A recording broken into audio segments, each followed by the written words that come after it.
Halo, selamat malam.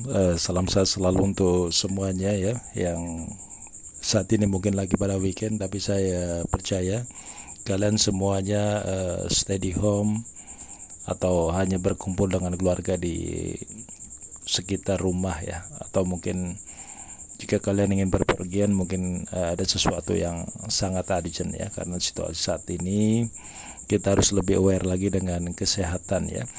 Oke, malam ini saya coba mau mereview dan melihat kembali progres perkembangan mata uang SRP Ripple ya, yang sampai detik ini kita tahu bahwa SRP Ripple masih belum selesai atau menyelesaikan sebuah konflik yang sudah terjadi ya, sebuah isu yang sudah kita tahu beredar dari 2020 di bulan November akhir. Pernyataan komisaris tidak relevan dengan pembelaan gugatan SRP Ripple, dan staf Komisi Sekuritas dan Bursa United States mengatakan pandangan pemimpin mereka yang ditunjuk tidak mencerminkan sikap agensi terhadap Ripple dan SRP.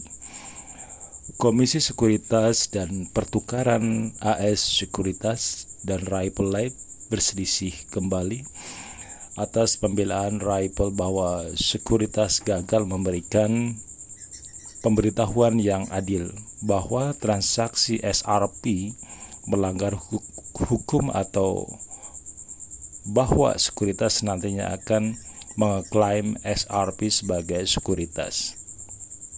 Awal pekan ini SRP Ripple meminta pengadilan untuk mempertimbangkan atau consider dengan baik pernyataan pada 14 Juli oleh Komisi Sekuritas Heather Pierce dan Elad Roisman sebagai dukungan untuk penentangan Ripple terhadap mosi sekuritas untuk menyerang pembelaan pemberitahuan yang adil atau memberikan sebuah pemberitahuan yang bijaksana ya. Pernyataan komisaris merujuk pada tindakan penegakan dan penyelesaian sekuritas baru-baru ini dengan Plotik, sebuah perusahaan yang berbasis di Inggris yang mengoperasikan coinschedule.com, situs web kripto dulu sangatlah populer dan yang sangat kita tahu sangat sering mempublikasikan sebuah informasi kripto atau penawaran koin di awal-awal.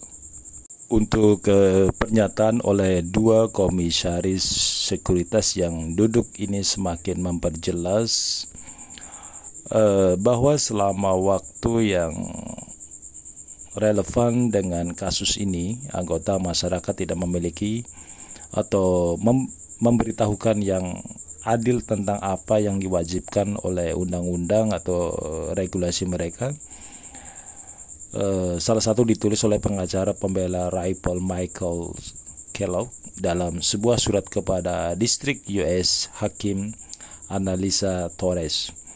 Komisaris Pierce dan Roisman telah dengan sangatlah jujur menjelaskan bahwa ada kekurangan penjelasan yang diputuskan bagi pelaku pasar seputar penerapan undang-undang atau aturan sekuritas untuk aset digital dan perdagangan mereka, dan bahwa penerapan tes Howey untuk aset tersebut tidak sejernih kristal, atau kita bisa melihat bahwa tes atau penerapan mereka tidak clear ya, artinya begitu bahwa pedoman staf sampai saat ini mengandung sejumlah besar faktor yang tidak ada pembobotannya atau bertentangan dengan penjelasan. Ini salah satu tulisan dari Kellogg. Satu-satunya kepastian yang dalam tanda kurung mereka lihat adalah bahwa orang memiliki pernyataan tentang bagaimana mematuhi hukum dan peraturan yang berlaku. Kemudian sebagai tanggapan, sekuritas mengatakan bahwa pandangan komisaris Komisarisnya sendiri tidak mencerminkan posisi agensi dan bahwa apa yang mereka katakan di depan umum tidak relevan dengan klaim sekuritas bahwa Ripple CEO Grant Bardinghouse dan Ketua Chris Larsen melanggar hukum. Pernyataan yang dipermasalahkan bukanlah pernyataan sekuritas itu sendiri atau otoritas mengikat apapun di pengadilan ini. Ini tulisan pengacara Sheikh Mark Silver dalam sebuah surat kepada Hakim Torres. Pernyataan itu tidak dapat menjadi dasar untuk menyatakan bahwa konstitusi melarang penerapan pernyataan pendaftaran undang-undang sekuritas terhadap perilaku Ripple, tulis Stilvester. Pernyataan juga tidak dapat menjadi dasar untuk menolak klaim sekuritas bahwa tergugat perorangan dengan penawaran dan penjualan mereka sendiri dan perilaku lainnya, membantu dan bersekongkol dengan penawaran dan penjualan Ripple yang tidak terdaftar. Kita tahu ini perdebatan atau masalah ini sudah cukuplah lama ya, belum tuntas. Sudah beberapa kali mereka melakukan persidangan dan tim dari Ripple Lab juga sudah menurunkan beberapa lawyer yang untuk mendukung, untuk mengaklirkan, untuk cari win solution antara Ripple Lab dengan pihak sekuritas. Tapi untuk para holder di seluruh dunia, saya rasa tidak serta-merta melihat dari satu sisi ya. Kita berbicara sebuah isu atau sebuah permasalahan, tentunya ada benang merahnya ya. Permasalahannya, benang merahnya ini kapan mau digunting ya. Tidak ada, saya rasa tidak ada sebuah permasalahan atau sengketa antara apalagi nih soal bisnis ya. Ini kan menyangkut dengan bisnis ya. Tidak ada yang tidak ada solusi, semua ada win solution. Ya, cuman untuk sampai detik ini saya lihat perkembangannya masih cukuplah complicated menurut saya, tetapi so far untuk para holder di seluruh dunia sangat mengerti, sangat bisa memaklumi dengan apa yang terjadi saat ini Ripple Lab atau XRP, dan kita sama-sama berdoa saja karena saya pribadi adalah salah satu holder ya.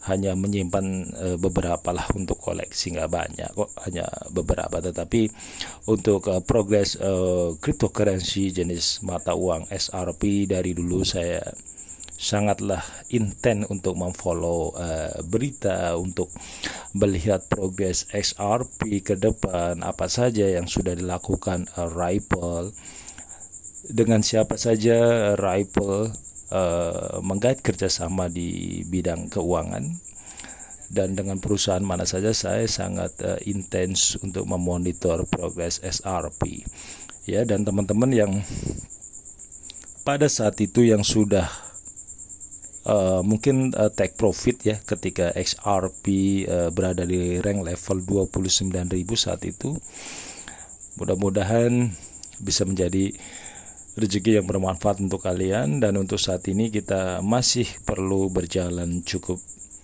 jauh, dan semoga permasalahan antara Ripple dan sekuritas segera akan mereda dan mereka sama-sama bisa conform dengan satu solusi yang harusnya sudah clear ya. Untuk trading volume di XRP pada tanggal 24 Juli ya, trading volume di 24 hours masih tembus di kisaran 24 triliun 673 miliar ya, di putaran 24 jam tanggal 24 Juli. Dan market cap untuk XRP masih berada di 408 triliun ya. Dan untuk rank di CoinGecko masih menduduki posisi rank 6 besar dunia ya. Waktu itu sempat berada di rank 4 atau 3 saat itu, dan saat ini masih stay di rank 6 di CoinGecko. Dan kita semua tahu bahwa sebuah investasi di cryptocurrency tentunya sangatlah fluktuatif ya. Kalian sudah tahu ada resiko di situ, ada banyak dinamika yang terjadi tentang dunia cryptocurrency. Tetapi untuk para investor, saya bicara investor ya, investor sebuah mata uang yang sudah dipilih tentunya tidak sedikit banyak mereka sudah mengkaji, sudah menganalisa tentang apa yang mereka akan investkan di satu atau dua mata uang. Tapi kalau untuk Ripple, XRP, saya pribadi tidak pernah was-was ya. Untuk saat ini harga masih relatif rendah, berarti mungkin mereka memberikan kesempatan ke semua investor untuk menambah muatan ya. Ini bagi investor ya, saya tidak bicara trader. Kalau untuk bermain trader, kalian mau yang hobi trading ya silahkan. Tetapi saya di sini konteksnya hanya mereview tentang para holder, para investor ya. Jadi kalau kita mempunyai opini tentang apa yang kita invest, kita mempunyai target ya tentunya. Mungkin di rank harga sekian kita nanti akan jual, di rank harga sekian kita akan menjual. Untuk dinamika per day yang naik turun kami tidak pernah pikirkan itu. Ya, itulah investor. Ya, kalau kita sudah invest untuk jangka panjang pada sebuah koin atau major coin atau top 100 deretan koin di CoinGecko, untuk investasi jangka panjang kita tidak bicara trading ya.